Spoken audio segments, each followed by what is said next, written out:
Oh, the camera's way down here. Hi guys, Tiffany here. Welcome to my Quilting Life Insomniac Quilting Series, episode number 16. Whoa, and the volume is loud. So get in your pajamas and join me for some late night projects because, well, I mean, this is quilting related, obviously, but I need to bind some quilts. I have too many quilts that need binding. So I figured I would dedicate one of these episodes to trying to get these quilts bound while it's late and I have nothing else better to do. So, yeah, that's what I'm going to do, is bind. So, don't forget, if you're new to my channel, head down there, hit that subscribe button, ring the bell, get notifications when I'm live, and like my videos. So, hi, Diane. First off, the first one, every time I stand, I have the camera low because I think I had it facing the machine earlier, the last video. So that was the position it was in. Hi, Kim. This is my topple quilt. I think I've showed you guys this a bazillion times. I designed this. It's called Topple, and it needs binding, and I'm just going to put black on it. And then when this one's done, I have another one to do. Like, same with black. So I made a lot of black binding for multiple quilts. Hi, Brenda. Hi, Joe. All right, so I'm going to just turn the camera, and we can chit-chat while I bind. I'm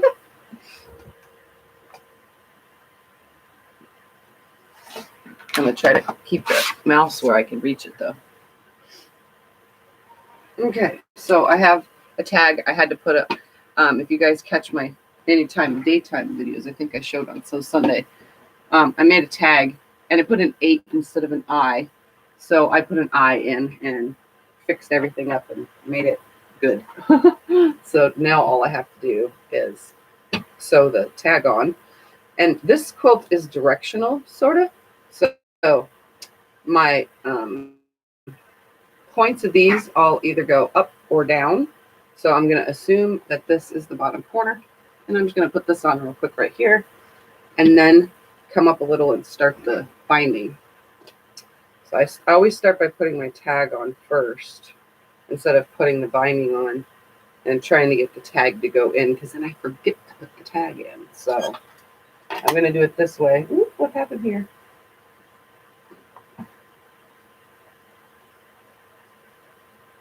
I'm going to put it on and then start putting the binding on.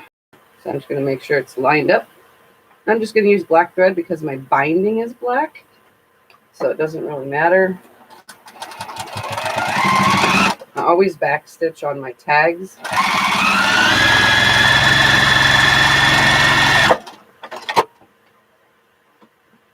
And I have my knee lift and I still forget to use it. My goodness.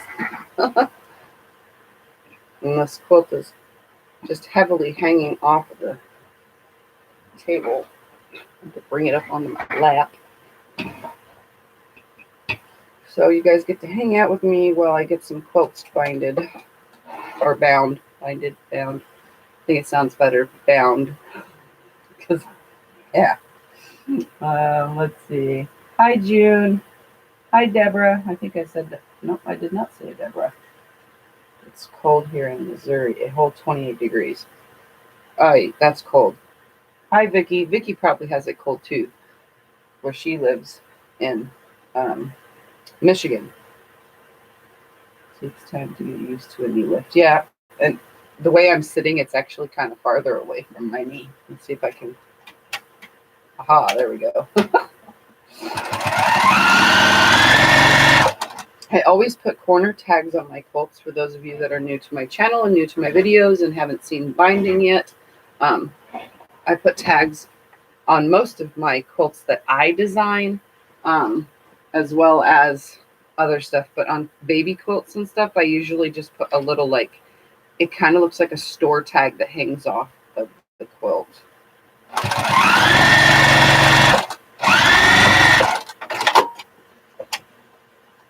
Oh, yeah, see, pressing that, I just ended up pressing the foot at the same time. Well, because I'm a dork. All right. I said hi, Vicky. Let's see. Hi, Chris. All right, so I'm going to come back this way now. So my tag is on bottom corner. And another thing, I always try to make my tags the same color as the back. So like this back is, it's got stripes, but it also has blue all the way around it. So I made the tag blue.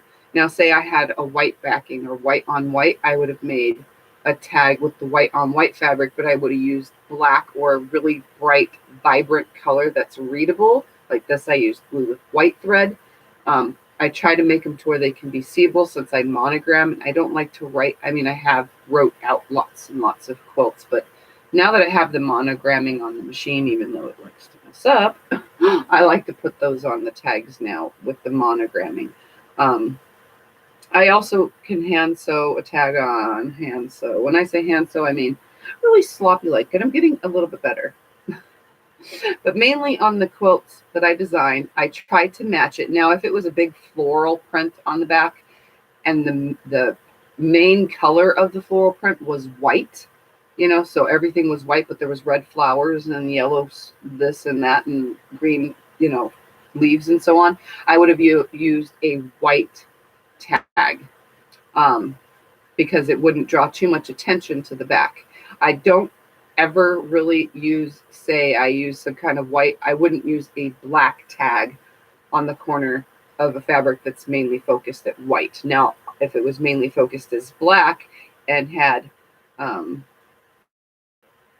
whatever colors in it, I would put a black tag with white writing or some kind of color that goes with it. So I would put black with red writing or so on and so forth.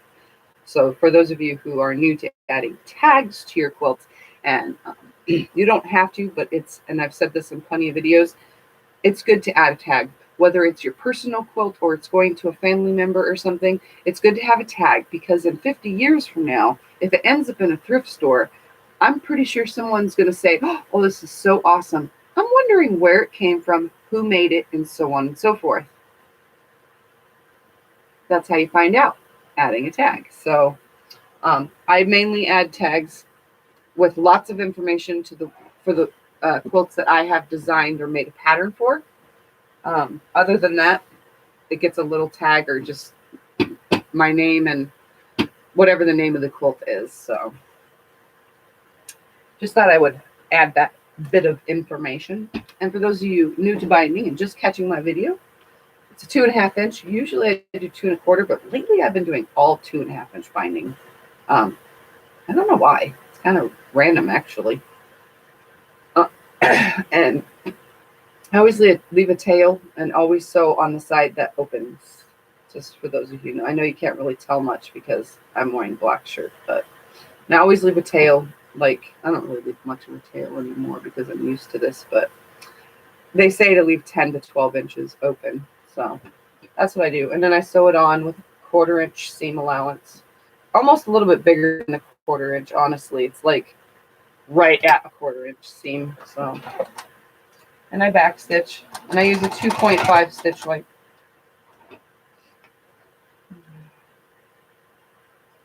Always add a tag, yes. Hi, Yvonne. Can you use yo-yos for a quilt that's for a bedspread only? Can you use yo-yos for a quilt that's for a bedspread only? You mean yo-yos, make a quilt out of yo-yos? You can. The last thing I used the yo-yos for, I had a panel of yo-yos. I didn't sew them, the fold over, sew through it, and then bunch them together. I didn't make them that way.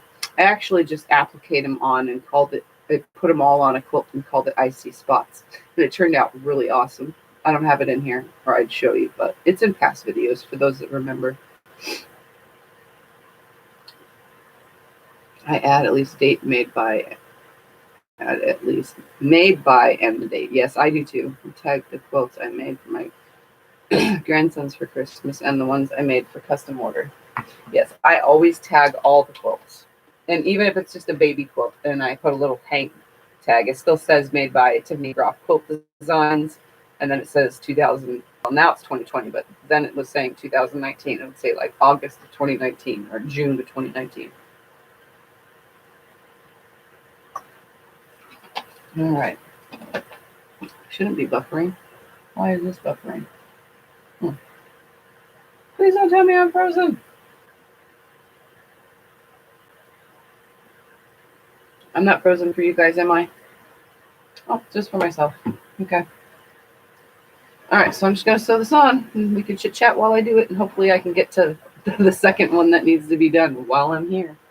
Because I have more than one to do. Actually, I have one, two, three, four. I have 4 to do.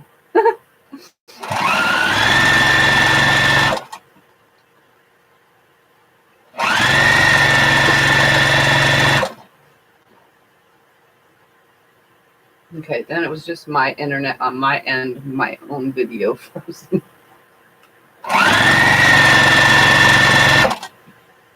So I wrote Google, or YouTube, I mean.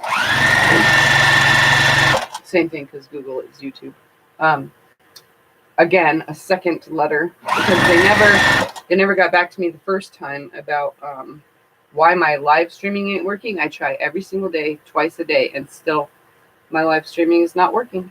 I went through all the settings on the computer. I am technology stupid. None of those settings on there, though. None of the options say activate live stream for mobile.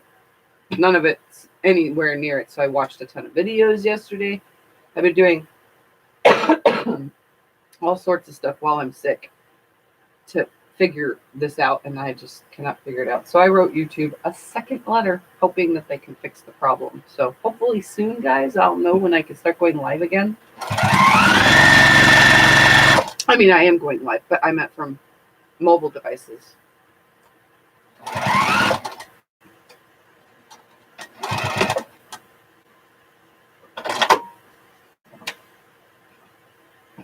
And then I take it to the corner. This, for those of you who are new, you see it against my face. I take it to the corner. You know, it came off. Now I turn it and make it come up, creating a 45-degree angle, and it's hard to see with black. And then I can't come down on itself. And then I kind of just adjust it because I was just holding it up. I have plenty of binding videos, honestly. So this is just us hanging out because it's late, and this is what we do when we can't sleep. Hang out. Are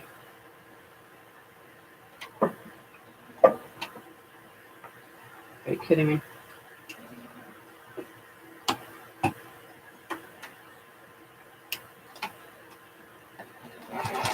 And then I start sewing where I make my little crease, which again I said is in plenty of videos.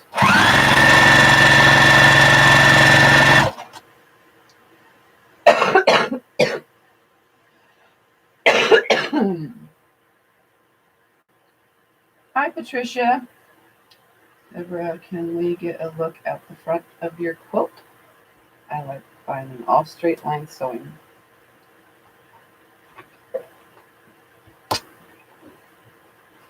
This is the front. It's called Topple. There's actually a video on how to make this.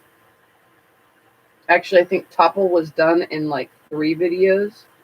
I think it's three videos made this quilt. And it's picking up all the thread for. The weirdest part is it's picking up colors that I haven't used in a while. Quite odd, quite odd. Must mean it's all scattered around my messy room.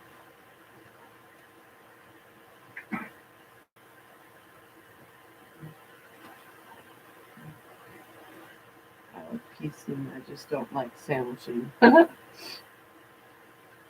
I like every part of quilting. Don't know why. I just do. Some people only like specific things. I like every single part. I even like sitting here and winding bobbins. Like, seriously, I like every single part. I like getting frustrated and learning new things because I got messed up, and then I come back and I'm like, that's it. I love that feeling. Don't know why. Just do.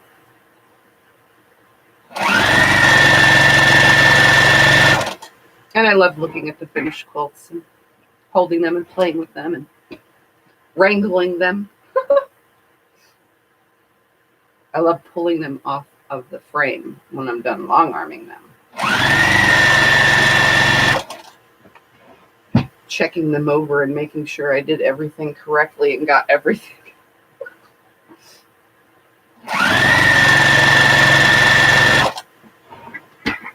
And I have 4 quilts to do. 2 are getting black and 2 are getting white, so I just haven't made white binding. I made enough for 2 blacks so far.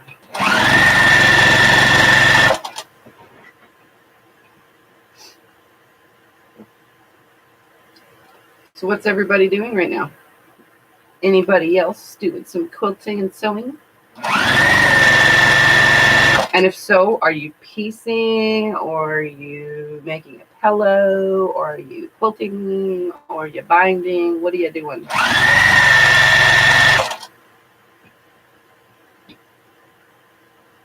Trying to put this thing has picked up every single possible thread on my floor. Coming to another corner, by the way.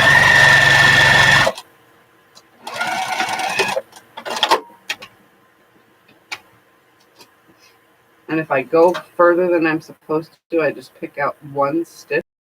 All I ever need to pick out. Sometimes I end up going further than I'm supposed to. Not always, but sometimes. I'm just repeating the process over and over again, flipping my corner up, and then I create a little crease with my fingernail. Obviously, you can't see this, but I always backstitch right at the front piece. And I take the whole quilt onto my lap and start sewing again. Let's see. I'm just going to put this next to me because I cannot see. How did you sandwich a big quilt before you got your long arm? On the crotch floor, Diane. Don't you remember? I have tons of videos in the beginning, and you've been around since the beginning. Yeah, I have a, what I call design wall. It's also my design floor. It's a big, huge double piece of cardboard that held the shower originally when they installed my shower. It's a big, huge double piece of cardboard, and I taped on muslin that I didn't like. It's ugly and gross and nasty, but it's fabric sticks to it so well. So anyways, and then it got basting spray on it over time, lots and lots of it. So it's kind of sticky too. So everything sticks to it, even dirt and dust and grime. But in the garage on the floor, I would lay it with the side up that I wanted, you know, the quilt to lay on. And then I'd lay the back on. And then I'd lay, you know, I'd spray it, lay the batting and spray it, and then put the top on after spraying it. And bam, then it was ready for quilting. But yeah, I used to use the garage floor. Sometimes in the first part, like when I first started quilting, it was summertime, so I would come into the house and, you know, sit on the living room floor. I still do the same thing when I'm in here. I do the same thing. I just do it from the floor. Sometimes I can't though. Like my table runner that I started, that was basted on, and some things I have basted quite a few things on my ironing board because it's big. So I have plenty of room to baste on that. For little things, at least. My mom was in hospice a few years ago. I took care of her. She loved hearing my machine, and I would turn her chair so she could watch. That's awesome. Hi, Misty. Nope, I'm in bed. It's 4 minutes to 12. Just woke up and you're going to bed. Joe says repairing an 80-year-old quilt with hand stitching. Oh, that's awesome. I'm laying in bed trying to get rid of a muscle spasm in my back. I know what that's like. I was thinking living room floor. Yeah, garage floor and living room floor is how I basted quilts in the beginning. But I got this and then a frame pretty quick into the quilting. I don't even think it was a full year, because I had this for about a year and a half before I got the big machine. And I've been now doing this for 5 years. So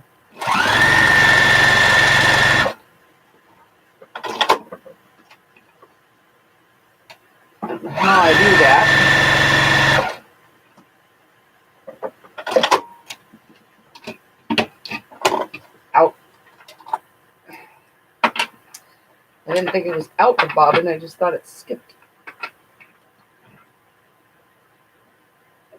That is not black. That is dark blue. Is that black? Yep, that's black. I'm going to have to roll some more bobbins. I thought I had some black rolled. Guess not. Or maybe I do in this case. Oh, I do. Look at that. That is black, right? No, that's dark blue. Why do I have so many dark blues? Okay.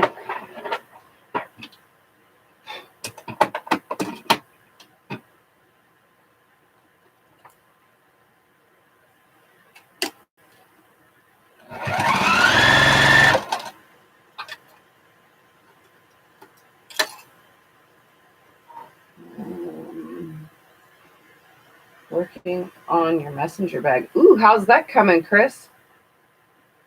Going to start my first attempt at a jelly roll rug in the morning. Jelly roll rug. That's something I haven't done yet, and I wanted to do, but then I'm like, do I really want to do it or not? I don't know where I would put it either. Let's see how far over. I haven't attempted one of those yet. And can't get down on the floor. Not an option. Can't get on my knees. Well, you know that you can use pool noodles and a kitchen table just the same to baste quilts. I've seen it done. There's lots and lots and lots and lots of videos. I never used my pool noodles because my pool noodles are used in the pool, and the summer heat here causes them to flake, and they get all over the fabric and make a mess, so I don't use them. But I did see that wonderful trick when I first started. I just never did it.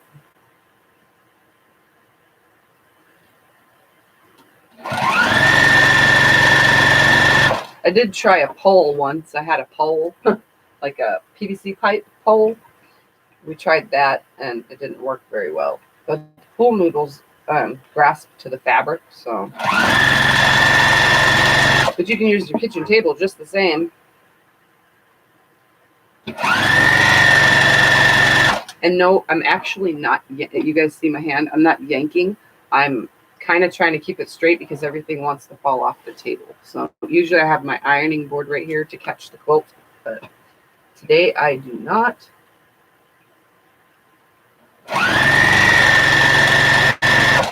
So it's hard to keep this darn thing straight.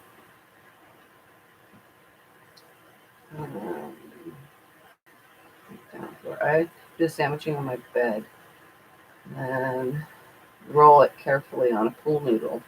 That works too, Kim. I'm gonna have it give me pool noodles to go over PVC poles. That would work too.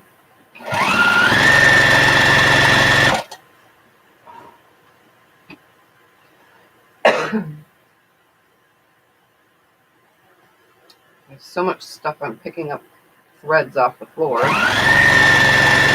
because the binding is on the floor next to me.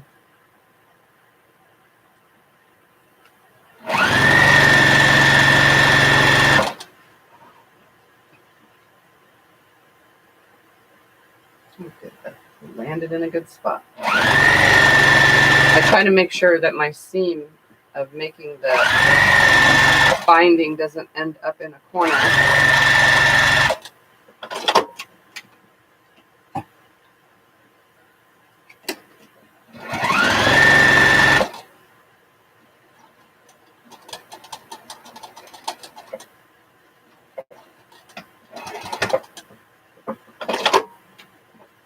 Wait for pool noodles to come. You can order pool noodles online at any time, by the way, for anybody who didn't know that. They're probably more expensive, though, than to just go to the dollar store and pick up a ton of them, because the dollar store sells noodles. That's where we get ours every year, because we have to buy new ones every single year for the pool, because they will fall apart here in the summer.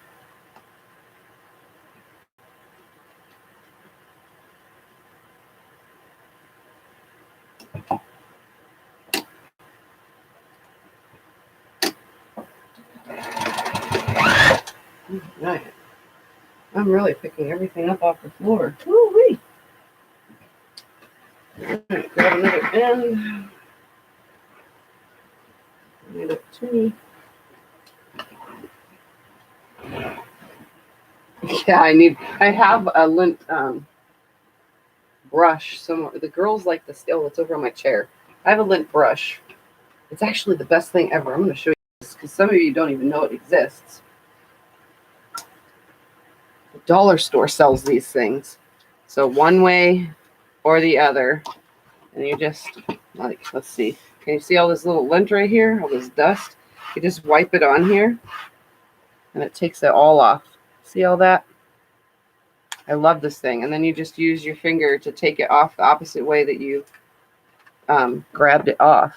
But this thing, they sell it at the dollar store. And it works amazing. Look at all that.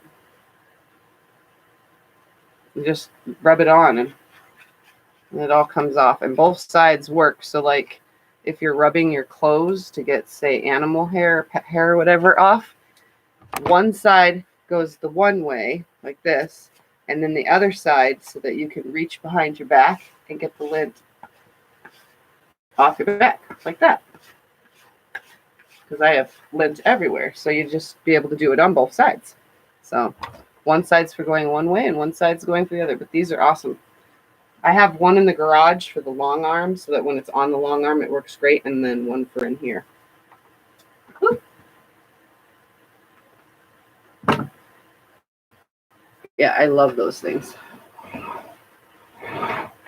It's so much better than the paper ones because the paper ones you got to throw tons and tons of paper away, and it's a waste actually.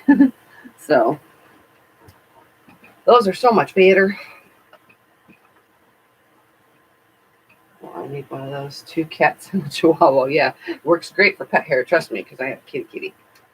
And it picks up, and my hair too, because my hair seems to get everywhere. I'm constantly quilting my hair into things. I don't know how it's possible. My hair just falls out and it always ends up on the quilts. I get pieced into quilts. It gets quilted into quilts. My hair and quilts just like to combine, I guess. Everybody gets a piece of me who gets these quilts. My hair even ends up between the batting and the quilt top, like a lot. I don't know how it happens. I don't even do this or anything to where my hair falls out. It falls out a lot. It just falls out and lands. And everything. I'm pretty sure you guys have that same thing.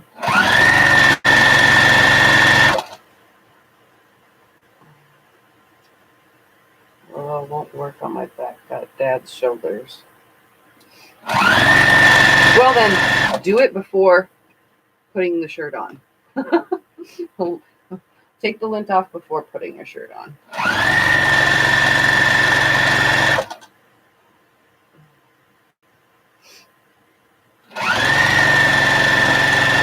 But those are the best kind.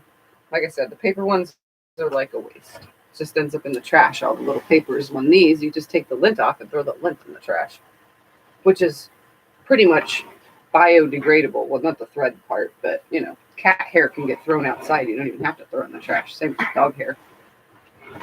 This thing is not staying on the table for me.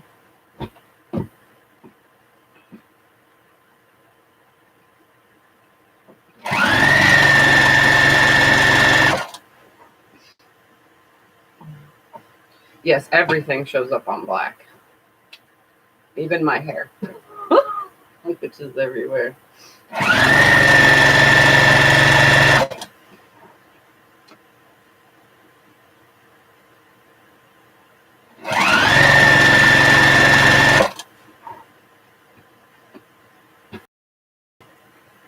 Soon I am going to have to wind a bobbin though, which is kind of a little on the loud side. Should be able to get the rest of the way around this to put the binding on with just what's in the bobbin right now.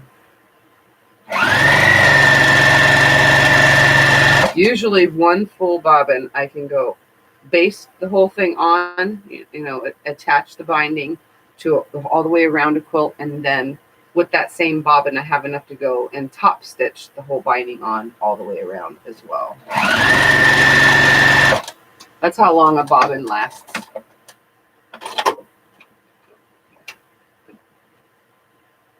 Mine is a lot longer. I need to attach it to the wall so I can scratch on it. I like your idea. All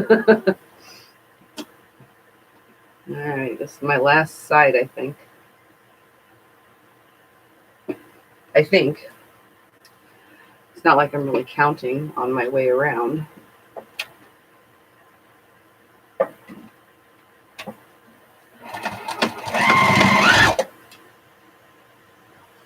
My hair is longer, duh. Not the lint brush. Yes, you have long hair, Diane. Mine will be longer someday. And you guys here actually got to watch it grow this whole time because I chopped it off since we've been in, in a video. That was like 8 months ago. I have trimmed it since, though. I trimmed like an inch off like a month ago. Was it a month ago? It was like a month ago. It was definitely in December. I trimmed like an inch off. Just off the back. Didn't trim any of the front or anything.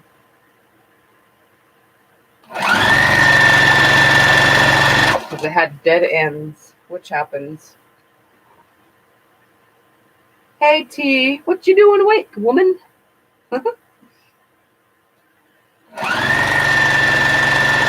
I'm just binding something that you said you needed to get done, too.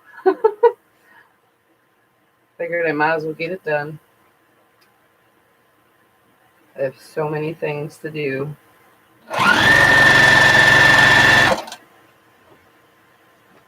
Oh, I am on that side. Okay. This is my last side.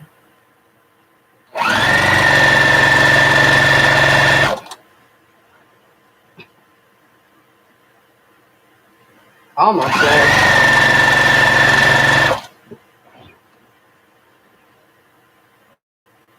A little bit more.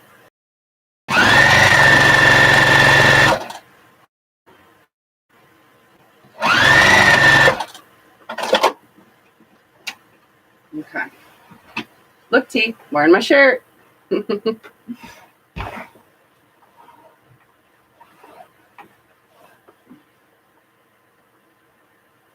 All right. Since this is a lot of binding, I just need to make sure I have a nice end cut because there's so much here. So for those of you who are new, my binding, I take and trim off my selvage because it was there, and I lay the end that I started with down, and then the end that I just finished with. My binding is 2.5 inches. I just lay this on here at 2.5 inches, my ruler on the 2.5 inch line, cross this one over, making sure everything's nice and flat and flush, and then I'm just really simple about this, and I trim it right here along the edge of the ruler. And if I have to straighten it up just ever so slightly, I will, because every once in a while it's not straight. This needs to go over here so that I can do quilt number 2. And then all I do is join. I lay this down like this. I know you guys can see, even though it's black. I open it up to where my fold is facing up. And this one, I put my fold facing down like an L. For those that are new to this. And then I take it over to the machine and I sew from one corner to the other. 90% of the time, I don't even pin this stuff. I just sew it. So I just line it up. I'm going to change my stitch length too, because right now it's on a different stitch length. And everything's nice and lined up, or at least it was 2 seconds ago.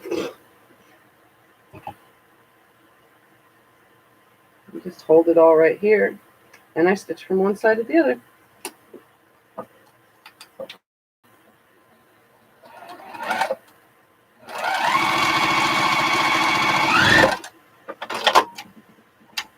And then I always check first like that, and everything's nice and lined up before I even bother trimming this off.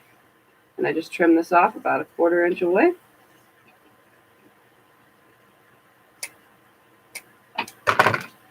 And then I use my finger to finger press it to one side, just like that. And then I just hold it and continue on my sewing.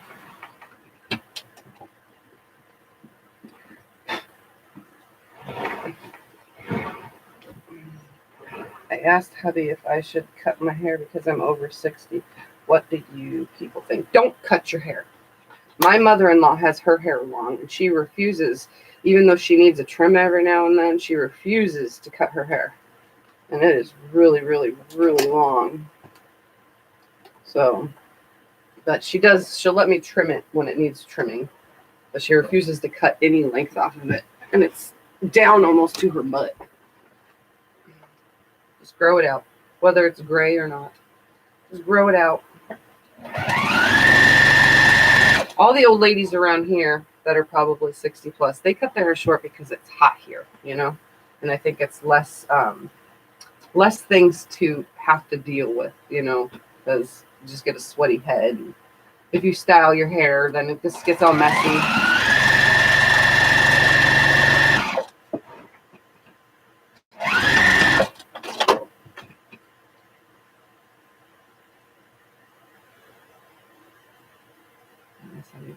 I need a big desk like, and mine, T, I know you just said you need a big desk. T wants a big desk like mine.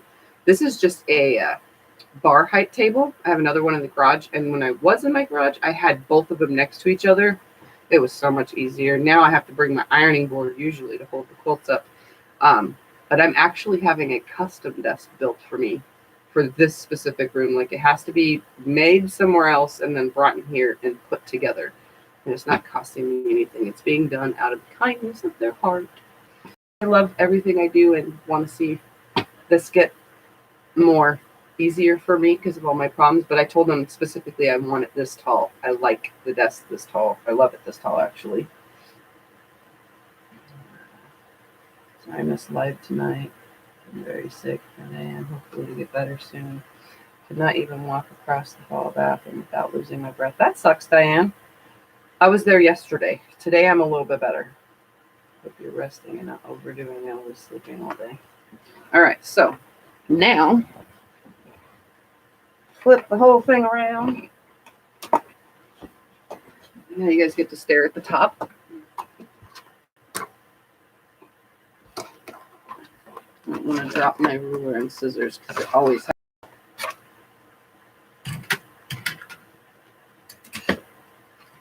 Now to flip it to the top.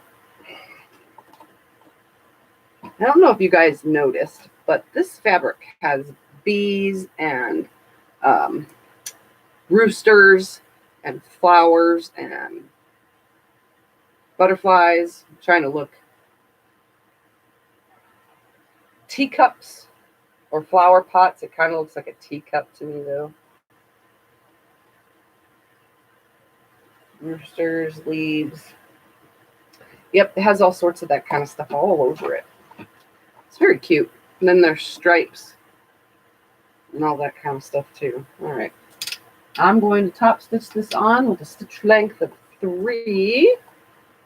And I just start wherever, but I am going to pull away all these funky color threads that are getting everywhere because this is black. And if they get sewn in, you're going to see it, and I don't want that. So...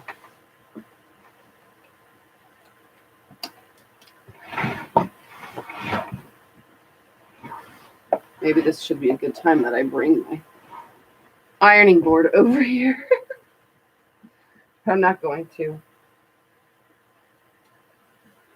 Like I said, Joe, I did this in a tutorial, and it's one of my patterns. It's like 3 videos long. It's called Topple. Topple, like the game. That's why I named it that, because of the pieces. They look like the game of Topple. Let's see if this, you can see that one. I don't know why, but it just reminded me of game Topple, where the thing was, you know, like a big square, and you put the pieces on, and whoever's sitting on that side or their color or something knocks it over, and they lose. I had it when I was a kid. I don't think I've seen it since I've been an adult. And I don't hand stitch. I just machine stitch this on for those that are new watching. I just machine stitch everything. I really suck with hand sewing, so this is the best way to do it. Tried to go see doctor, but my Pomeranian Dolly decided it wasn't a good time to visit decided it was a good time to go visit all the neighbors. Made me so late. Doctor would not see me. That sucks. I have to go to the doctor in the morning. So this insomniac problem better not keep me up all night, because I do got to get up early. I need to get some medicine, and then I'm just going to try to go back on my original MS medicine that I liked. I don't mind giving myself injections, so I'm hoping that that stops all these issues I've been having lately.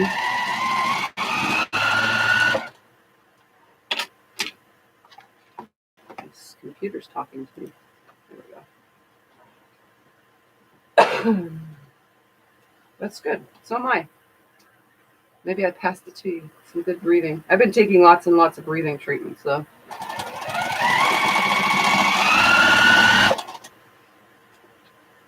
T, those bath soaps that you got, are they smelly good? Are they like strong scented, or are they just smell like soap?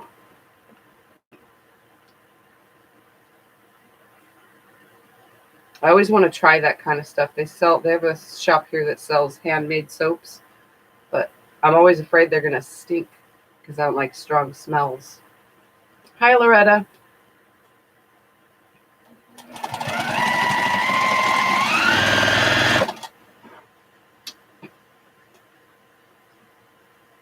So I just fold this over and sew, for those that are wondering. And I sew like 1/8 of an inch away from the edge while I'm sewing it on, so that you can see. Well, you can't see because it's black, but you can hear. There's a slight little lip, but it's not like, it's not going to rip out kind of lip. It's just like barely there. But I sew right on the edge. I have all these threads. There's a rule about threads. If you see one, don't yank it. Find the source and trim it off. Or find the source and clip it. For those that are newbies and you see threads all over your quilts, don't just yank them. You got to find the source and clip it with some scissors. Because yanking it could potentially be a very bad thing. Hi, Jim. Mildly scented on the oatmeal one. I'm about to use that one. My last soap was oatmeal. The one I use now is lavender vanilla. I just love it. And it's so lathery. I like lathery soap that makes lots of bubbles.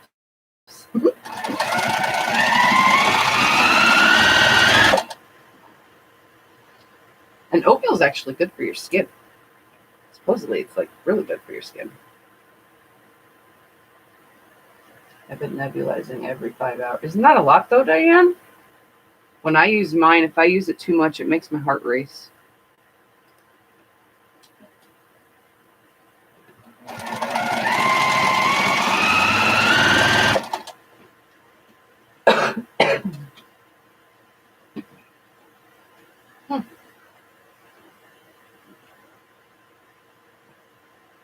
I feel like there's weird peach fuzz or whatever this is going on here.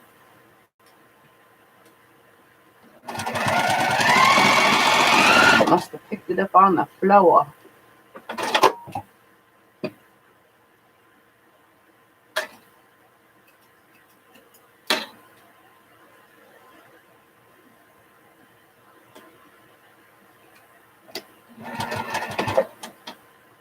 Okay.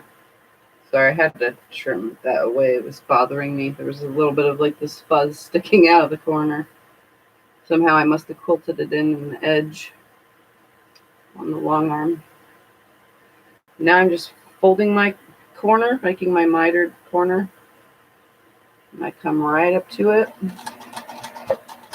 while I hit the wrong buttons on my phone. There we go. It does to mine, but I have patches for my heart. Oh, okay. And I take a back stitch into it, turn it, and go on down the next side.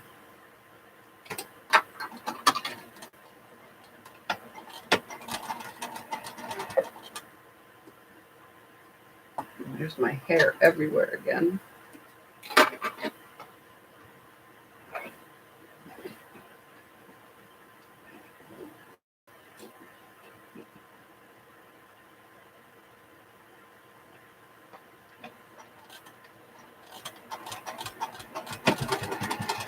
There we go. Didn't get a good start on that. My mom had COPD, and for a while she had to nebulize every 4 hours. We did that for a week, but it worked. My dad has COPD, but he doesn't nebulize. He smokes. It's kind of crazy. It's on him. Whatever. I'm a smoker too, but I don't smoke like he does. He has heart disease too. If I was him, I would have quit smoking a long time ago with all the problems that he's had. He doesn't.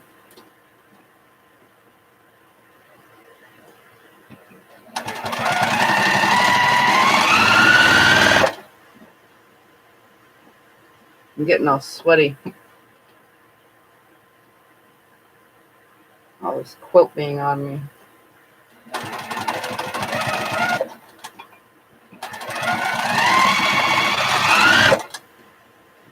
Hi, Sonia. Hi, Sarah. Welcome, welcome. I have to tie my hair back to sew or eat. Yeah, but you guys know, I've told you this before, I can't tie my hair back too much. I mean, you've seen me with my hair back, but I can't put it back too much because it actually gives me headaches.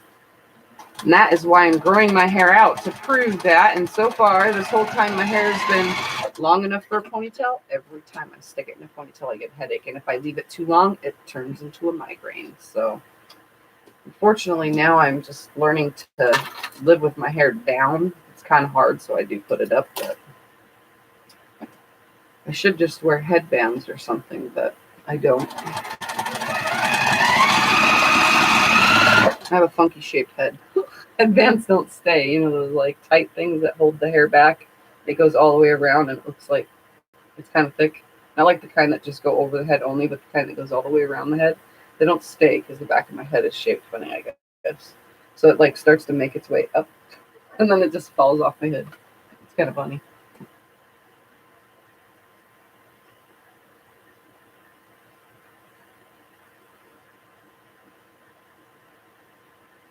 People who sew get bad allergies, that fuzz. Oh yes, I definitely have sneezing issues when my machine gets very dirty.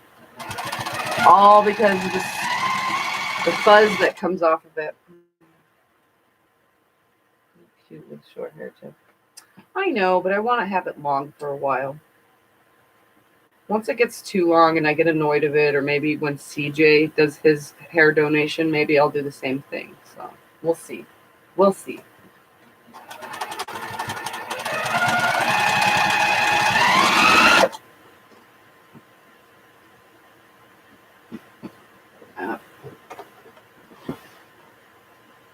Get this untangled over there.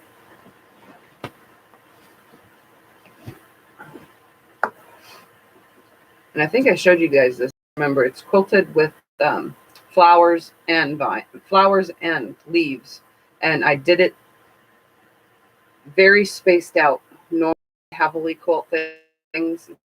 This I lightly quilted, so because I didn't want to like take away from the topple, and I didn't want to like ruler quilt it or anything. I wanted to see if I can lightly quilt something.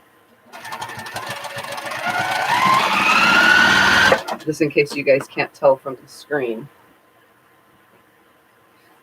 And that is why my hair is short. It's so heavy, it causes migraines, and if it's long, it pulls on the back of my head. Yeah, mine, is very thin. I have thin, like super duper thin, straight hair. And it doesn't weigh much, but I think it's the pool on my head because I have MS and the nerves are all messed up throughout my body. It's like it activates the trigeminal neuralgia that I suffer from in my face, so it actually makes that worse, even though I'm on medication for that. So I start to burn in my face, and it feels like my face is sagging on one side. It kind of looks like I'm having a stroke kind of look. That's what my face starts doing if my hair has been up and it starts killing my head. It's the weirdest thing. So I try not to put it up too much, and when I do, it's only for short periods. And I like Diane. I like myself with short hair, but I really just want to have long hair for a while. My hair used to go to my butt for the longest time, and then I'd braid it. I'd just do pigtails, but it's not long enough for 2 pigtails yet. I mean, I've braided it, but it doesn't stay. It doesn't look right.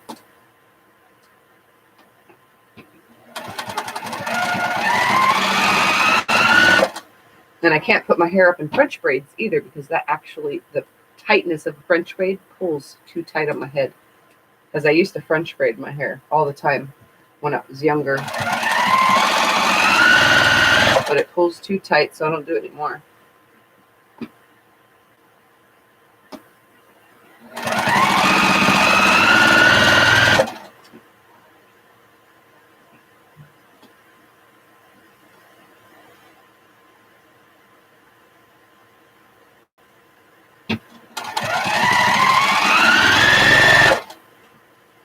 All right, coming to the corner. Just going to fold the one side over for now so I can hold it long enough. And flip the other one over, creating my miter. These miter corners are not as good as my normal because I think I sewed over the edge a little too far. But that is okay. I really don't care. Oh yeah, that definitely sewed over too far. A stitch too long. Yeah, that looks funky when that happens. So what I do is I just come to the back side and undo a stitch.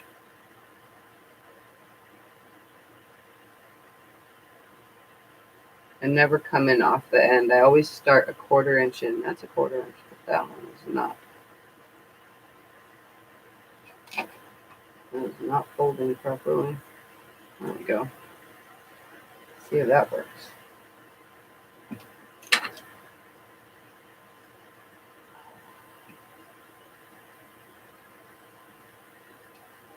Oh, like the masks that they wear at the salons, the nail salons.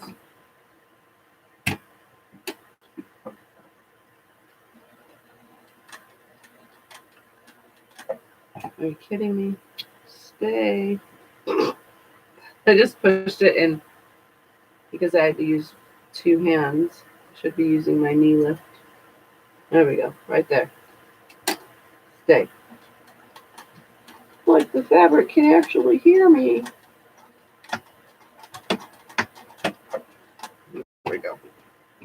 Woohoo! Sometimes I have that problem. Oh yeah, the dust gets everywhere. Maybe that's why I'm always chewing my nose. Plus, it's dusty here in Arizona. So, for those of you who live in Arizona and so, or like New Mexico or Texas and stuff where it's dusty, yeah. And even California and stuff. I would definitely be, because like the top of my machine, if you guys were to see this up close, here, let me just pull some dust off and bring it to, this is what happens every single day. I have a little duster. Do you see all that on my finger? That is every day's dust. So every single day, all that comes off. And that's not even all of it. That's just my finger rubbing on it. Cotton thread creates a lot of dust. That's why I don't use it in my long arm much, you know, unless I really like the color and want to use it. But It's because it's so dusty. It creates like this big, huge pile of mess underneath in the bobbin casing area. And then things start acting up, and I don't like that. So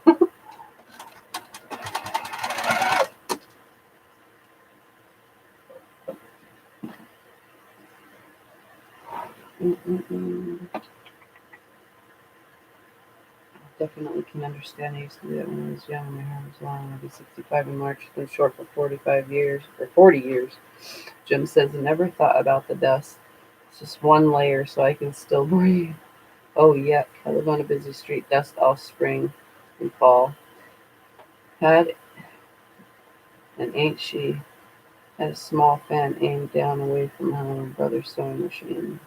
Sarah had COPD, and sometimes I have to nebulize every 3 hours. I also have patches for my heart, and I have a CHF. Anne, yeah, I remember to come on. What are we working on? I'm binding, Anne, and hello. But yeah, on the dust subject, I have this little thing right here, and I just go around and I just dust up here like this. This is what I do. Sometimes I do it twice a day, and it's mostly the thread that makes this mess. And then I go down here and I use it in here, under there, on that, and wherever else it needs to be dusted. And yeah, it's still it's still everywhere. And then I try not to do it when there's a quilt here, especially a black one, because now it's on my quilt. But yeah, it gets really, really, really dusty here. And this room is closed off too. It's kind of crazy.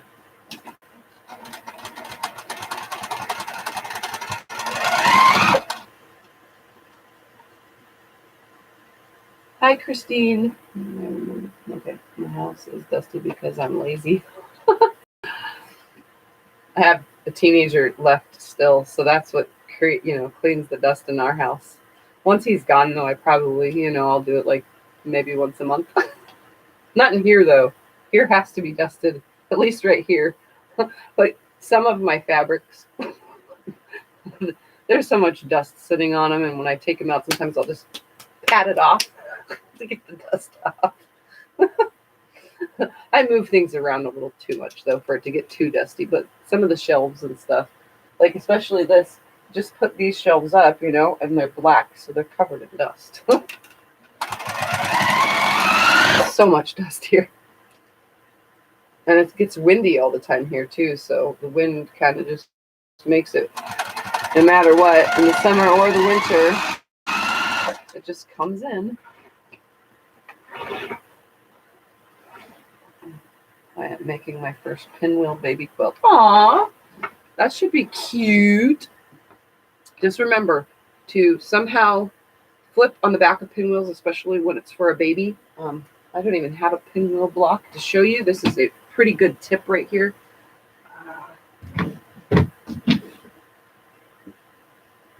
And here, this isn't a pinwheel per se. We'll just pretend, though, this isn't a pinwheel, but okay, so it's the general concept of a pinwheel. So in a pinwheel, you have a corner seam right here, a corner seam right here, a corner seam here, and a corner seam here, and they all come together. So the back, like this seam right here, if anything, it always has this like big jumbled mess right here.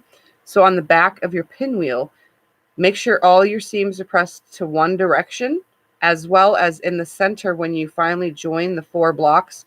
One goes one way, one goes the other, one goes this way, and one goes down, and then snip the little thread that would join it. When I say snip the thread that would join it, it would be that center thread in between. Right here, there's a little center thread, and then press that final seam open. I'm picking up stuff off everything. Press the final seam open so that you lessen the bulk, because when a baby lays on top of a block that is a pinwheel, there's always, no matter how much you quilt it, a big knot underneath that pinwheel, and you don't want the baby laying on a bunch of little knots. So make sure that all your seams press one direction. When you join the 4 patch of them, make sure one goes down, one goes up, one comes over, and that you have that middle seam when you've combined the 2 open, to get rid of that bulk right there, or else the baby just lays on a knot. So make sure you try that. And I wish I had a pinwheel right here to show you. Are they pinwheel blocks right there? Well, I probably do. They're just buried in the bottom of my box.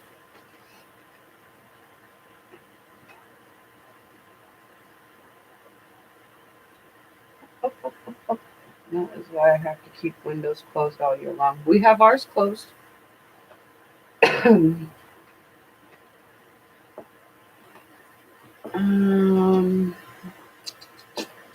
Along with either AC or heat change filter. We don't change our filter every week, though. We don't need to. It doesn't get that bad, surprisingly.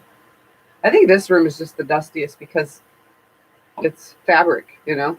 It'd just be like an open closet where clothes get covered. I think maybe dust is attracted to fabric and everything in it. Using the same fabrics as the blue gray cream puff quilt you made. Awesome. How'd that turn out? Let me know how that turned out or post pictures. Kim, I have a brother who lives in Peoria, AZ. He lived there almost 45 years. That's awesome. That's a little down south from me, but I know where it is. I like fabrics. That's why I like my fabrics and covered clear bins. I like mine on the shelf so I can see them, but you guys do know that I have a lot of bins in here. It's where I can sort of see a lot of bins and stuff like that. Oh, where'd we go? Oh, thank you very much. I really appreciate it. Now, just now sewing two pieces together. Yeah, just remember that once you put the two pieces and the two pieces together and then you create one square out of it, open that seam up because it just creates a big lump. And I don't, for one, I wouldn't want to lay on it, so you know a baby won't want to lay on it if there's any lumps. It's the only thing about pinwheels. Other than that, they're really cool and versatile. They go with anything, so. Bought fabric zipper bags at Dollar Tree to put extra fabric in. That's what I do. I have a ton of Ziploc bags that I put fabric in. Just don't forget to open your Ziploc bags every once in a while because or else then they'll get stale smelling inside the Ziploc bag. That's the only bad part about Ziploc bags as opposed, tubs do the same thing, but things in Ziploc bags will start smelling funky after a while.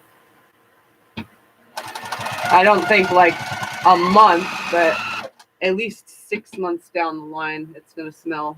I mean, it's not going to smell like horrible, but it'll just have like a weird smell to it.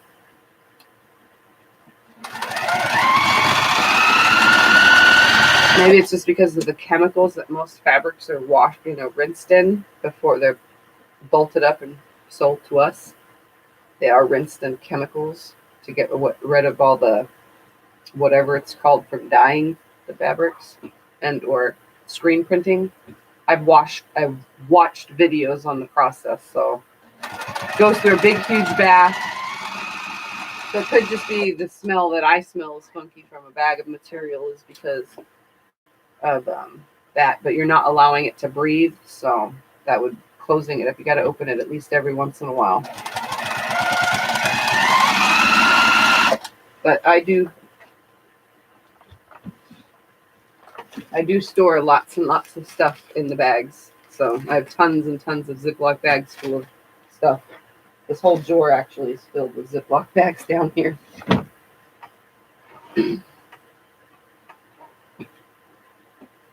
I reckon just get them. Hope. I see. I'm good. I need to make a ruffle. Don't have AC or heating since 2013. Why don't you have AC or heating? Does it stay nice weather all year round where you live, Yvonne? I just need to make the ruffle. Don't bother keeping my windows closed. My house is over 100 years old and there are too many cracks and gaps. Pointless task. Yeah. How are you in areas anywhere, Christine, where there's fires and stuff? Okay, I did, Jim. No AC here either for Jim. What? We have AC, but you have to have AC. Like, if you wanted an amazing job that makes money year round, live where I live in Arizona because AC units run 24/7, except in the winter, for like a couple months. Then the heater part of it works and runs. So definitely a good job for people that are in HVAC specialists.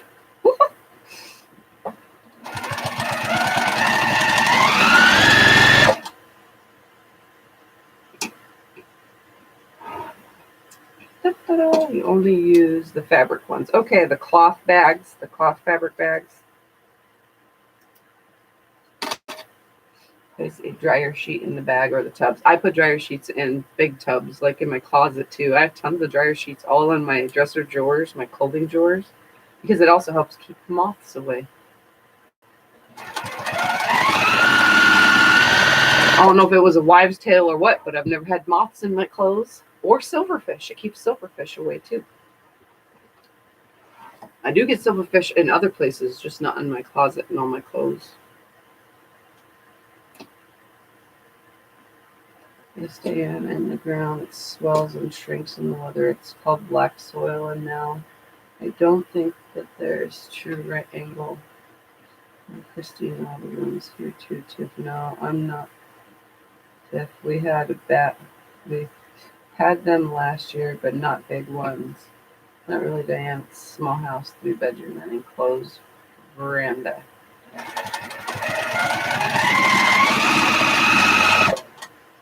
And a veranda where you live is an Arizona room where I live, right?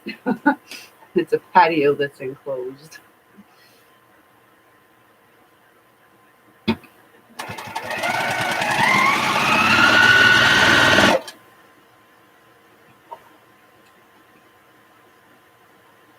Balanced dryer sheets will even keep mice away. Really? I didn't know about the mice part. We don't have mice or anything like that. We have what they call kangaroo mice a lot in the summertime here. And we don't get rats really often. We had a rat problem many, many, many years ago. And I took a killing to that. Yeah. You know, you can drown them and or lead them somewhere else, but it was kind of rude to do that. So, you know, we just caught them and drowned them because that's the only way to get them gone for good. And then I guess their buddies realized what I was doing and they stopped coming around. Haven't seen them since. They liked to go into our barbecue, and I don't even know what they were doing, just trying to bite away anything that's left in the barbecue, I guess. I don't know. That's where I would find them. I was constantly cleaning the barbecue after I'd have to go ground them. But that's okay. Haven't had them in many, many years. I figured I'd be out of my thread by now, but I'm not. Still going strong.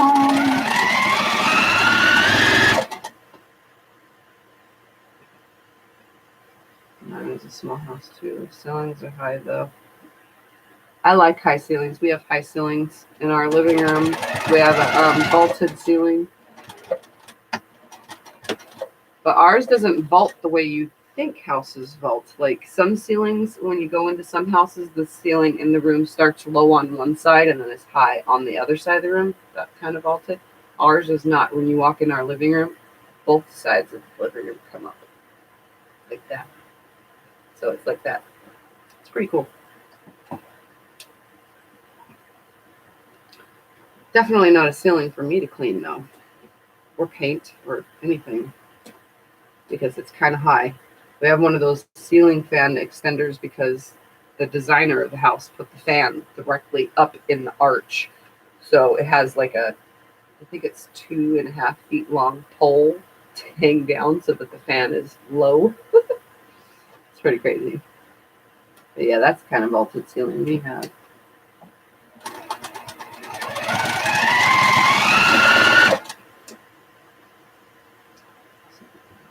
I like having a small place, not much to clean, although it was crowded when my other 2 children were home. Our house is only 3 bedrooms. Someday I'll give you guys a tour of my house. There's not much to tour. I don't really have. This is probably the most, this room and my bedroom, which you guys have seen in long, long time ago videos, are the crowdedest rooms in the whole house. My husband is a minimalist, and I like stuff, so we have the combination of both. It's slight amount but he thinks it's hoarding. I don't know how to explain it. Like, this room is a hoarder's paradise, you know, according to him, because he's a minimalist. So, yeah.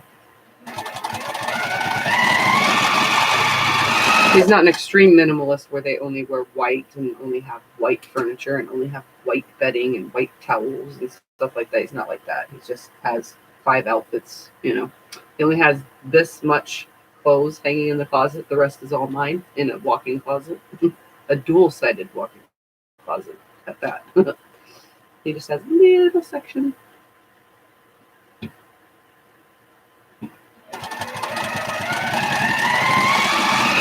He owns enough stuff to fit in a duffel bag. How about that? The rest is all me. So we compromise. I used to have a lot of stuff in my old house, and then I had to downsize to come here. And then downsized even more since, except for this room, you know. And now if we had to move anywhere, I just need enough space for my long arm in this room. Or maybe have this room and the long arm all in one room, because that would be nice.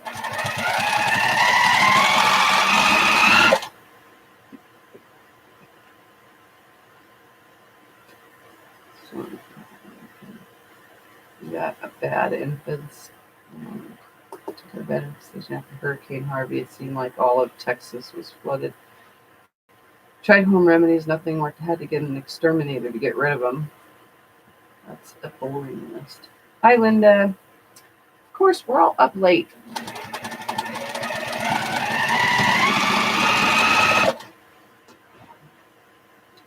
How many sides do I have left? Probably 2, because I'm not really going very fast. No, just... Oh, I'm almost done. Whoa, look at that. If I wasn't talking, this only takes me like an hour or less. I'm pretty quick usually when I'm not talking. That's why 90% of the time I do this off screen, because it goes so much faster. But I love to chit chat with you guys. I love the company. And whether you think you are or not, you are all here with me. And I like that. It's like my graveyard quilting guild. We's all on the graveyard shift.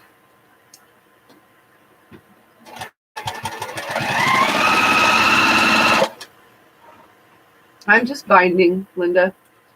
So I have a couple quilts. After this is done, I'll have 3 left to bind. Then I just figured I'd come on, say hi. Get some binding done. This is the quilt topple that I made in a... I keep saying it's 3 videos. I'm pretty sure it's 3 videos. I haven't gone and looked, though. I should go look, but I'm pretty sure it was 3 videos.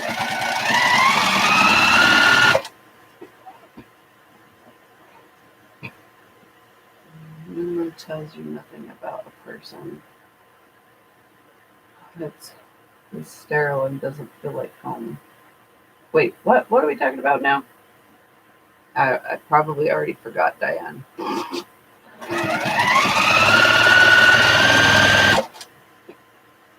Probably like being a minimalist.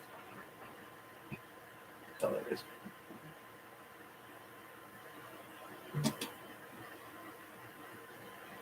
Yeah. Oh, minimalist tells you nothing about being who a person is. Yeah, exactly. Scott's just, if you want to know what he's really like, he's boring.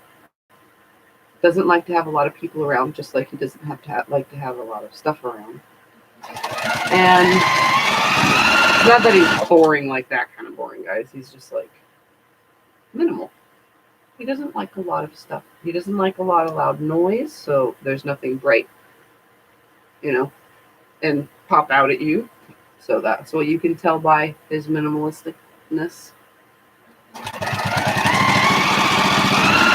He throws a lot of things away. He doesn't keep stuff.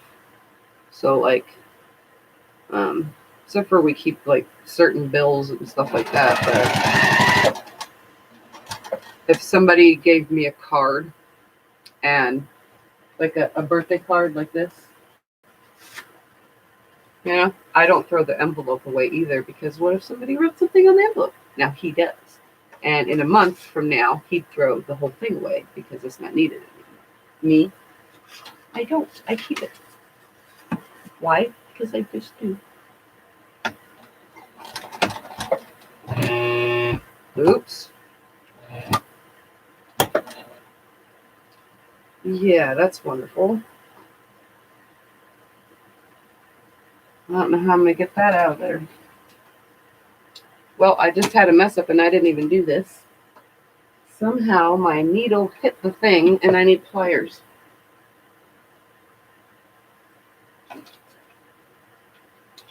I'm still here, guys. I'm just trying to find some pliers. Now I don't know where my pliers are. They were right here, but they're not now.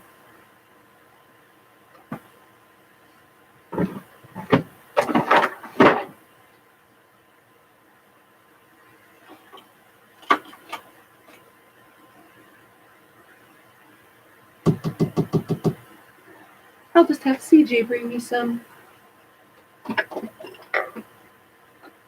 So my quilt top is stuck in, and I can't even get that out. My needle is stuck down in the machine with the quilt top in my feed dogs.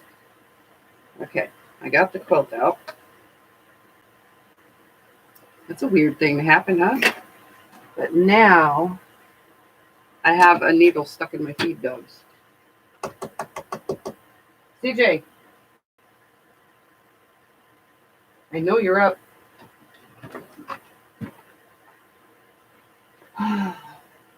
Hold on, let me see if I have pliers back here on the back side.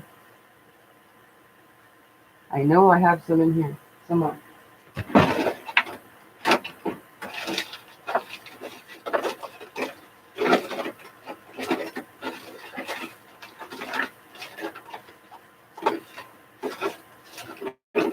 All my tools are always disappearing on me.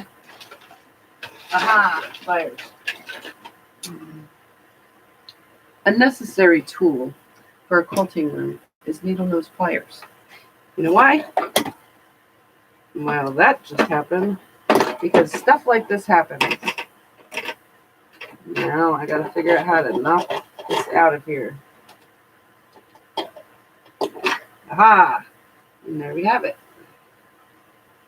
And the other part of the needle is probably down in the bottom now.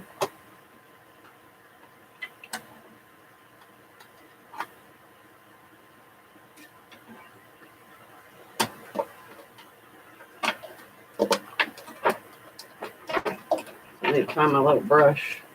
Can't believe that just happened. That was the weirdest thing. And I didn't even pull or yank. It just randomly did it. Guess that's when you know it's time to change your needle, huh? Oops. All right, let me move all this over real quick. Pick this up before it ends up on the floor. And pokes me. Because I need to look under here because the girls are always stealing my stuff.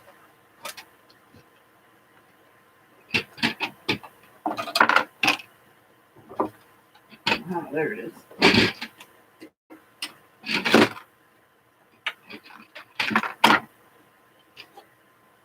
You guys get to see what it's like when I gotta tear stuff apart. I'm not going to take the plate off. I'm just going to make sure that if I have to pull away that broken piece, like if it's stuck up in the feed dogs, I have this little like hook. This is one of those hair dye brushes. You know, those cap things that go on the head and you buy it wherever in Sally's or whatever, and you stick the piece in and pull the hair through the little holes. That's what this is on the end. And this thing comes in handy when things get stuck. I just use that end and I find or move pieces over. And then the brush part works great for cleaning out the bobbin area.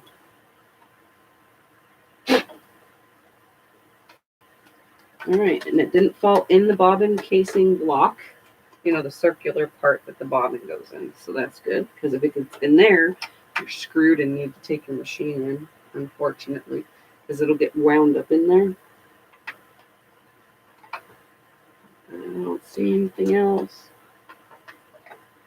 Good excuse to clean my machine out, even though it's not that bad because I just cleaned it.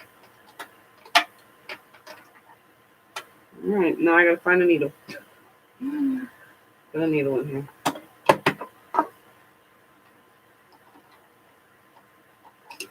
I'll look at comments in a second. So there's the only tiny little itty bitty piece. Can't even see that. What was left?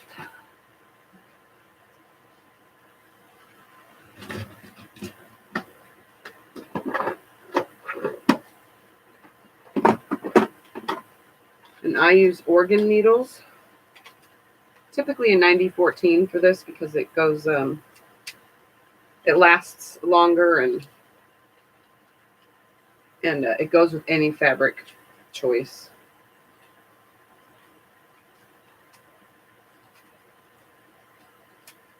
And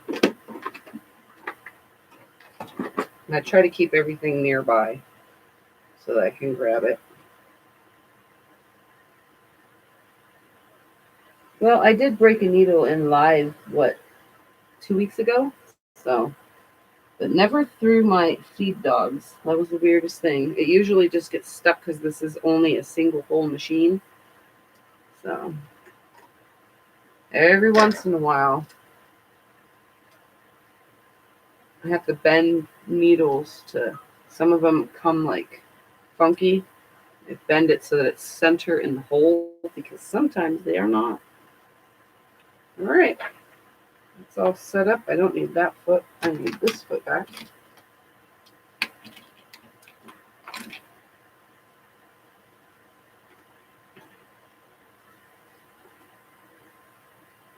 For 2 seconds because I'm literally almost done with this quilt.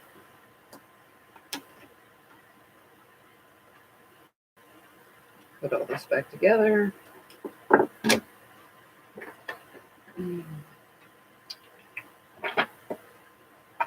There.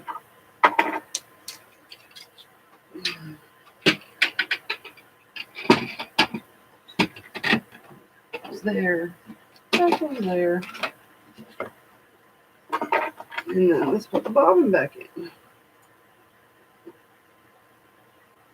All right, let me see. Remember, ladies and gents, keep needle nose pliers nearby. Now on, those are going to stay right there because they were in a different drawer. I have tons of them in the garage, though. All right, let's rethread this. My wonderful little threader thing because I really can't use the machines one. Still haven't yet to get it figured out. That's okay. Anna sent me a threader. All right. Literally almost done.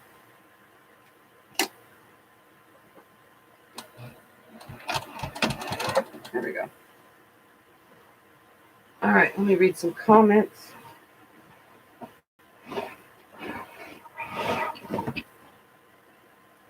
Real quick.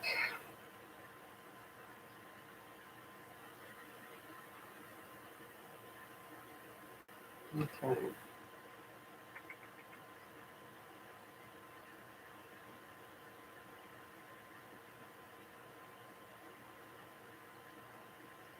Okay, where was I? My goodness. You guys were really talking while I was doing this. Okay, let's see. Yes, sorry I'm late. I said, okay, I already got that. Okay, Kim's husband died in 2008. She lived in a huge log home we built for the kids. We Harvey sold it. And Mom and I moved to a 938 square foot apartment with her gone now. I live in a 750 square foot and I like it. Well, that's not bad. I used to live in a 24-foot travel trailer with 3 kids. Only reason why I moved out is because I was pregnant with my 4th kid and I couldn't fit through the doorway. So we moved out. I didn't want to have to deal with that. I have to nebulize now. Okay, Diane. You're not having too much stuff hanging around, but minimalists annoy me. Yeah. Breaker box is wrong throughout.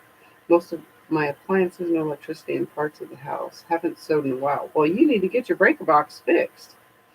And mine add to the prayer list. I don't know what happened. Okay, I'm with you. The sentimental value. I'm not good. Every time I watch the show Hoards, I start to get rid of things. I used to watch that show Hoarders all the time. And I used to think that if anybody is like that, I'm very sorry for you, because that is horrible. Very, very horrible. Some of those episodes on that show were like, psychologically, something is wrong. But yeah. Abusive marriage, everybody takes advantage of me. I could write a book. Dang. Okay, they hoard because of things that they're missing in their lives, so they fulfill their houses to make up for what they have lost. Never heard of that. That kind of needles. Things happen when almost done. Exactly, that happens a lot. So sorry, Yvonne. Take a abusive marriage. Mom died in 09. Almost all the same date. Wow, crazy. Have a pair with a bent nose. They make it easy to get in tight spots. Awesome. I have a really, really thin pair. That's what I was trying to get CJ to come in here for. I have a really, really thin pair of needle nose pliers that are for like fixing tiny little bitty things. But that's okay. I was able to get it out with what I had. The needles are called organ needles. Yes. No, I'm so sorry. Had to go. If anybody doesn't know organ needles, it's a brand. For those that are new to quilting, they have all sorts of sizes. The package looks like this. They're called organ needles. Make sure you know your machine's type. So it has like this, and then like these are, what are these ones? 9014. And then they have 116, and so on and so forth. So they have them for, what are these ones? These ones are size 12s, and I got size 15s. Like they have just like, some of them have the size on it like this. So they're called organ needles. Some are for like applique, some are for like blah, blah, blah. Some are for like sewing thinner sheer fabric. Some are for sewing. They're for sewing all sorts of different things. So just make sure you look up your manufacturer's brand. And there's also a website that has the needle to fabric ratio and the needle to thread ratio on what specific size needle is for what specific size thread and what kind of fabric, like stretch, jean, so on and so forth. Jean needles are easy because they actually say jean on them. So just watch when you're buying your needles. They also sell like titanium coated and so on and so forth. So just watch what you're purchasing. Make sure it's, the right needle for the right job. Mainly for quilting though, and quilting related stuff, I use a 9014. In this machine. The other machine I use a different brand of needles. Okay. Good night, Diane. So I have to go through that. Not an easy thing. Double whammy. Come from abusive family too. That sucks, Yvonne. I'm sorry to hear that. I did my first 25 colored 5x5 squares and halfway through the second color. Who needs sleep, right? Right? I popped a needle today too. You get them online? Yes, I buy them online. Right now, though, my main place of getting needles is Superior Threads. That's where I've been getting my long arm needles, especially. The last time I bought these, I bought 200 needles, so I go through them a lot. But I bought a 200 pack for the organ needles, and they were the mixture pack that I bought. Instead of buying just all one size, I bought the mixture pack. And I think I paid like $15.98 or something like that online. Just type in organ needles and the size, that you want. It'll take you to the most cheapest company, the best deal. Just type it into Google. I don't remember where exactly Scott got them, but lately we've been getting needles on Superior threads because they seem to be the cheapest around, surprisingly. For bulk amounts, I mean. For singular, I don't know, honestly. But for bulk, I do.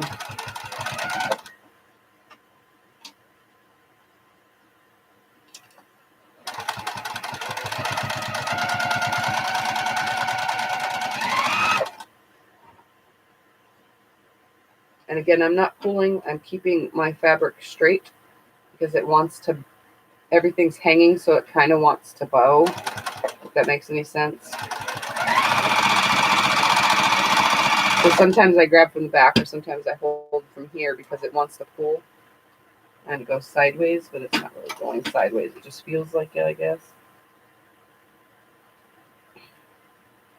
Alright, bobbin for your machine jammed in one of my machines. Yeah, make sure you have the right bobbin in the correct machine. I can't mix any of them up because outside is M and here is L, and those are just drop-in bobbins of plastic. These are metal though for this one. Or maybe I have that backwards. This one could be the M and that one could be the L. Whatever it is. They're long arm needles out there and these are machine. Maybe it's L out there and M here. Whatever. I just know that they're big. Both of them, but they look different. Just slightly.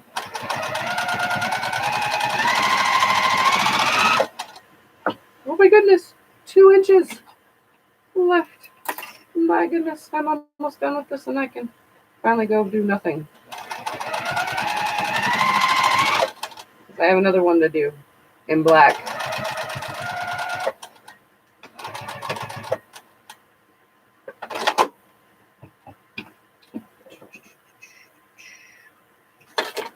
Alright, so I'm going to hold this up for you guys to see now that the binding is on. Let me just trim away these threads. You guys got to go for a trip real quick because I need to move my camera back. The tripod was a little too close. All right, let's turn this way and tip you up. Hi, guys. Okay. Binding is on. And there's so much thread all over this thing. Oh, I'm not that tall. Totally not that tall.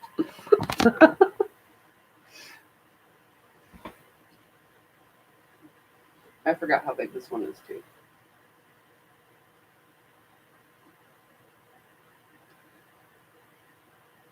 So there's that. I'll bring it up close so you can see. The binding is on.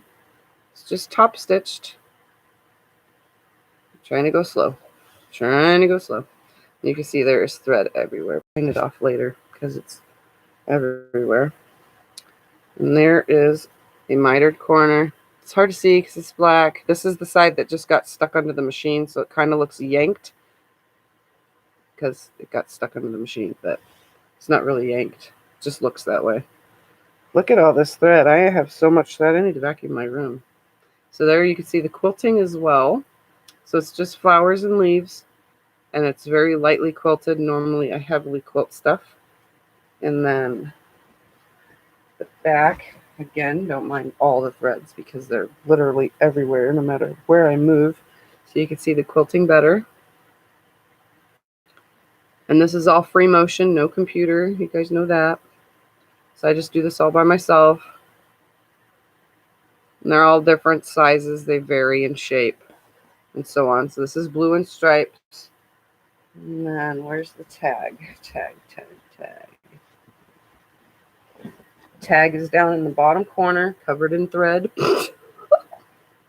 Everything is covered in thread.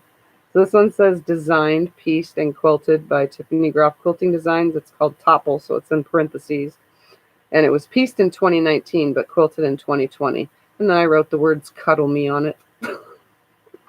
Because why not? So there that is. And again, it has bees and so on and so forth on the fabric. And it's quilted in black thread. So it looks really cool. And then I just try to get as much off as possible and then fold it up and move on to the next.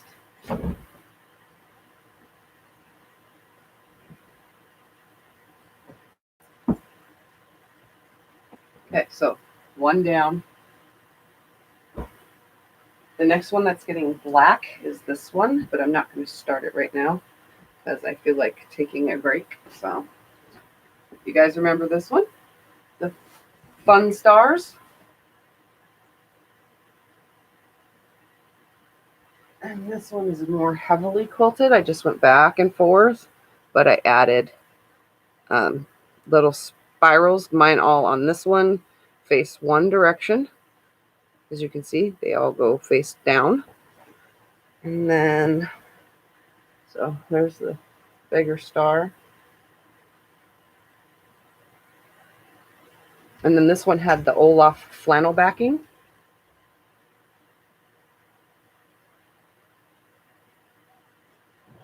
So there's that.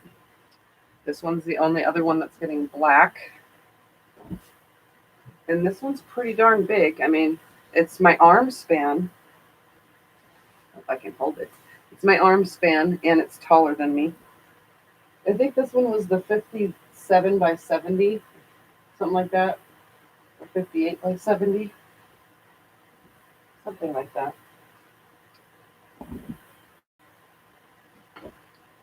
So, and then the rule I was saying, you know, like try to pick your tags to match your backing.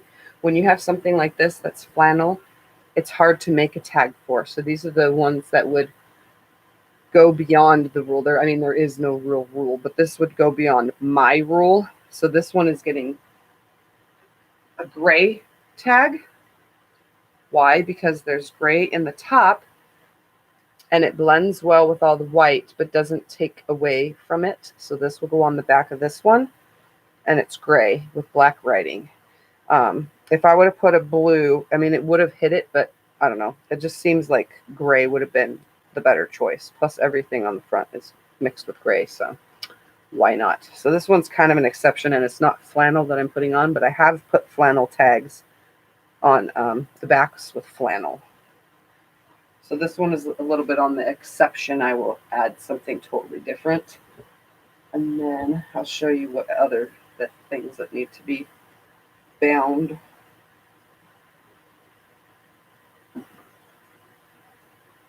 I know you guys remember me doing 2 of these. Well, I didn't quilt the second one yet. This was that free motion quilting one, the little baby thing. This one needs to be bound in white. I really like how the free motion on this one shows the characters on the back, just going around the characters only. So you can see how that works. Mickey and stuff. The only thing that sucks about this one is I didn't realize it when I was doing it because I didn't have much fabric. Is that right there. The selvage ended up on the edge. So the binding is actually going to show selvage. So this will just be a giveaway that I do, not for YouTube, but for like around here, my local donation stuff that I do. And then this was pulled off of the frame today. Today I quilted this in 53 minutes. I timed myself because it was so cold and I was frustrated this morning, like super duper frustrated. And sometimes when I'm frustrated, frustration quilting comes out phenomenal. So this is a frustration quilting quilt. Maybe if I step further back.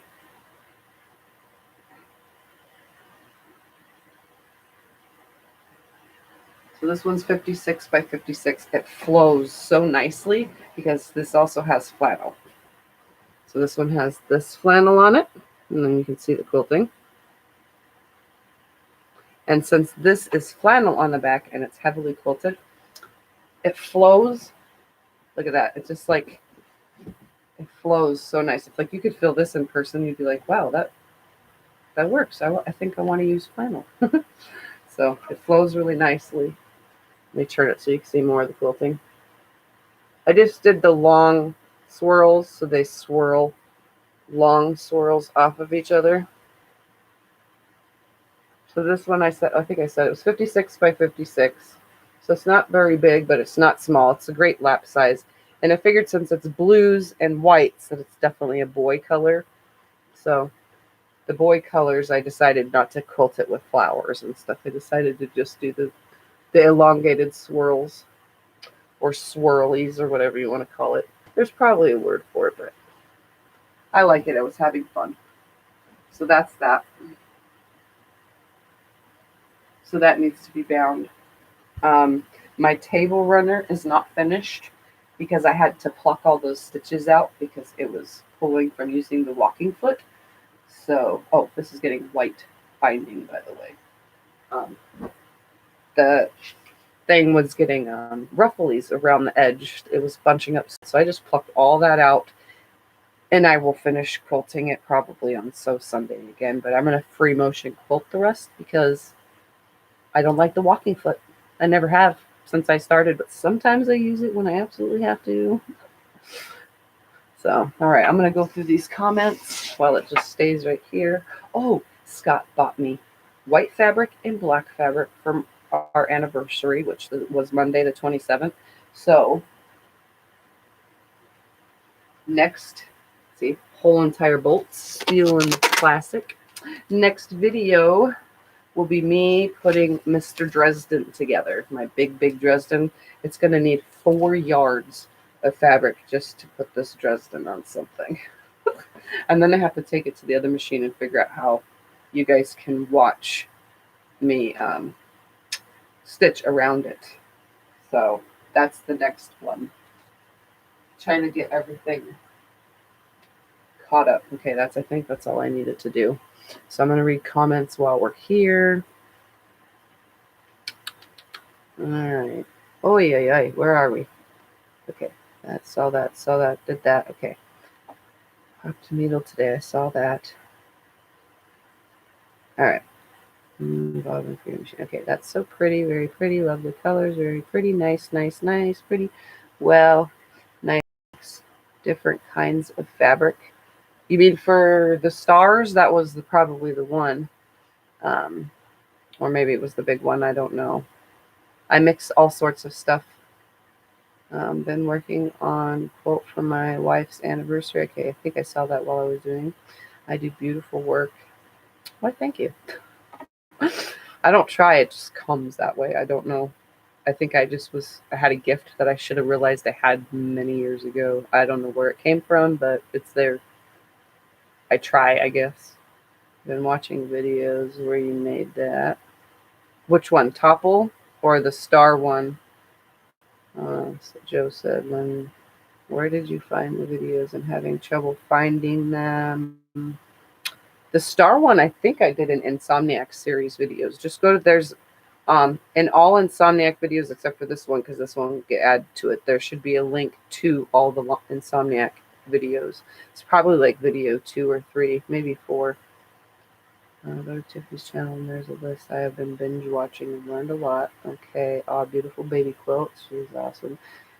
The swirls are about your frustration when your life seems to be going in circles. Exactly. And that's today. I just was like, and I had my my machine, you guys have probably heard, it beeps at me when I go faster than the stitch regulator. So I'm like doing the swirls and I'm coming out and I'm going so fast the machine's just beeping the whole entire time. I should probably put it in manual mode so that it doesn't do that. No stitch regulator, and I can just, move the machine. But then my stitch length is not consistent. So unless I turn the speed up. So I'm kind of iffy on changing out of idle mode to manual mode without messing around. Because at first when I messed around with it, I go faster than the machine wants to go. I don't know how to slow myself down. That's my problem, is I have a hard time slowing down. Happy anniversary. What a thoughtful gift. Yeah, he always buys me fabric. Birthdays, anniversaries, Christmas. The new thing now for the last couple of years is fabric. Everything's fabric. Even the kids buy me fabric. That's my thing. my oldest daughter. Some of you haven't seen this yet. My oldest daughter for Christmas bought me all this Christmas. So these are all 2.5-inch strips. And there's 40 packages in here.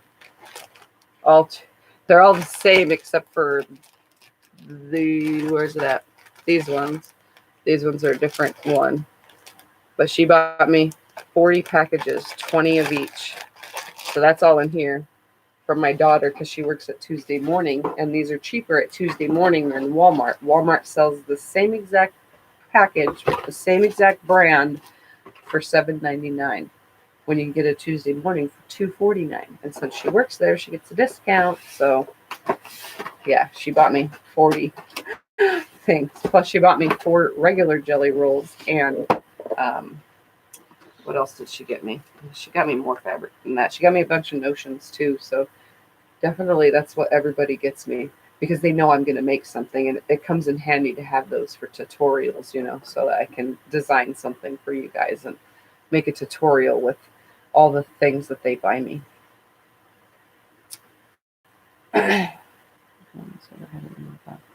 The giant Dresden, looking forward to that. Yes, I need to finish that June. Definitely. The stars, it's amazing. The stripe ones make great binding. Oh yeah, they make good binding too. I like stripe binding. We don't have Tuesday Morning. Yeah, and Tuesday Morning has an online website, but I don't exactly know if they ship. I don't think so though. I'm not sure. That's just where I get the deals and the calendar and stuff. But I do get, trying to think, these are here too. They sell, I'm just dropping everything. I had to go to the store the other day and get some 9/11 fusible. I needed it for some bags. These, oh, they're $2.29. I thought it was $2.49, but they're $2.29 for these little packages. And these are the 5-inch square ones. And Walmart sells the exact same ones, and you only get 21 pieces for $7.99 when you could just go to Tuesday Morning. I mean, it makes no sense to buy it at Walmart. So yeah, I get tons of those too. Besides the regular charm packs and so on from like Benartex and Robert Kaufman and so on and so forth. So, all right, guys. Well, does anybody have any questions? Anything? Want to see something again? You want me to hold anything up again? For those of you who don't know, I think video 1 and 2 or 2 and 3 have me making my big Dresden. I made the Dresden first, and now I have to applicate it onto fabric. I don't even know how I'm going to hold this whole thing out, but it's a big, humongous 56-inch Dresden. It's huge. I can't even hold the whole thing out. So I just have to applicate it, and it is done with every single one of my gingham fabrics. I used all gingham, the whole thing, all gingham fabric, and I have a whole box more because I'm going to do borders and all sorts of everything for this quilt. It's going to be my all gingham quilt except for my white background. So yep, this will be fun to do. It'll be a huge quilt. So there's that. I just got to get to putting it together now. And that's in some of those videos. And I designed the template that made these, because you can't just use any Dresden template for this. The shape is, this is a 9-degree angle, which is kind of hard to get, and I can't give it to you guys, but I did explain how I made it. So yeah. All right, so that'll be soon, hopefully. Since it was started in Insomniac videos, I'm going to finish it in the Insomniac videos. Anything else going on? I don't have anything else going on, so I don't really know what else to show. So, all right. I didn't miss anything? Okay, good, guys. Well, I'm going to get off of here. It's been an hour and 50 minutes now. Woohoo. Look forward to the Dresden getting done. Yeah, me too. That thing has just been sitting folded up over there in a box. I'm like, I got to finish it. Do I want white? Do I want black? What do I want? And white seemed better. Even though all gingham has all white as its background, I still think it's going to bring the color forward. So we'll see. Plus, I'm going to use all gingham in borders and so on. And so I'm going to have fun with it. So, all right. Bye, Anne. Bye, Jim. Bye, Cam. Bye, Christine. Bye, Joe. Bye, Linda. Let's see who else. We got Sarah here.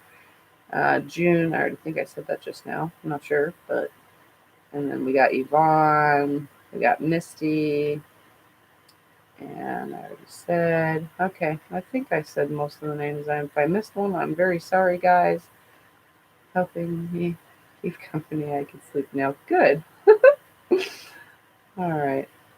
Good night, everyone. I'll see you next time. And don't forget, Insomniac Quilting Series is for us quilters that can't sleep and you just want to watch someone quilt, or you want to learn something new, because I always do something different. It's either finishing a project, starting a project, or messing up a project. But we do it in our pajamas, and it's always after 10 p.m. Arizona time. And don't forget to subscribe, like, and share. And I'll see you guys next time. Bye.